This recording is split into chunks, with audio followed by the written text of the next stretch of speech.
Mike, Monsanto has been in the news a lot lately. A moment for Monsanto, right, with yes. the sale of itself to Bayer. Is it also a turning point for GMOs generally? I mean, we have, aside from being our favorite topic today, we have the backlash against GMOs generally. We have people wanting organic and or non-GMO, or organic is non-GMO or non-GMO. And we also have, increasing signs that some farmers are also finding that GMOs are, offering diminishing returns over the years. So are we at a turning point with GMOs in our world? Well, good morning, Joanna. Good morning. Actually, I think it's good.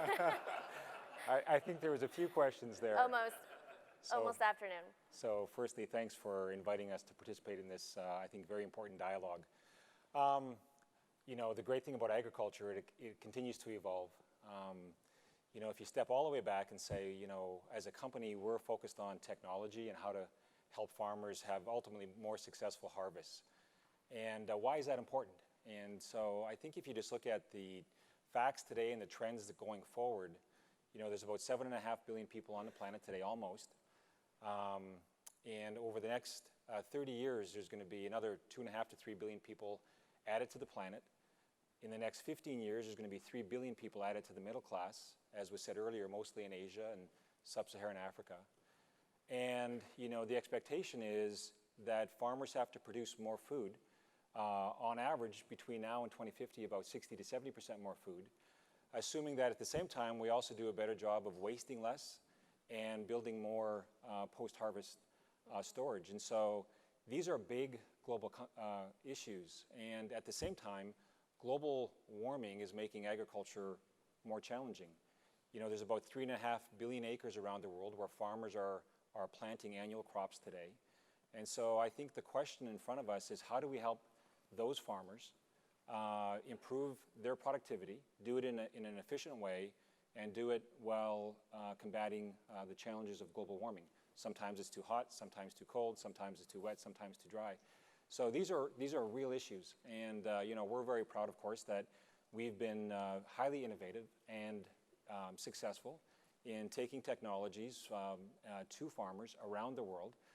You talked about GMOs, and so today GMOs are grown in 28 countries by about 19 million farmers on about 440 million acres.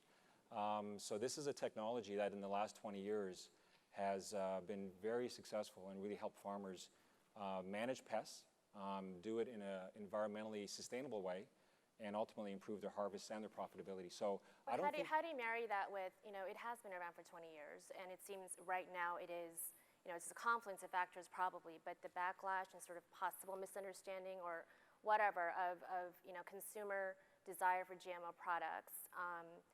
We're in a situation where it is, it's on one side of the debate. So how do you marry that with what you guys are trying to achieve, Sure. as you just said? Yeah, so I think, it depends on where you look at the conversation. Are we talking about just the U.S.? And so I think your comments, could be accurate if you think about the world just from a U.S. standpoint.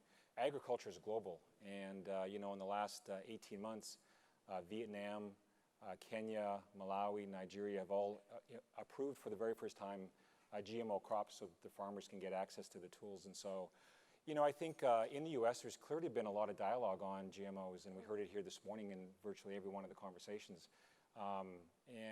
We believe that farmers and consumers should have choice. And so we label all of our seed when it goes out that it's either a GMO or non-GMO.